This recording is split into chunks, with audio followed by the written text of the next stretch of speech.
এই দইটা আসলে ছাকা ছাকা ঠিক মতো ইয়া হয়ে একদম নর্মাল দই দেখো কেমন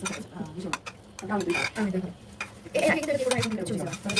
সেখানে আমি তো ইয়া বানাই খাইছি তার কোনো তথ্য নেই কিছু নাই রান্না দই না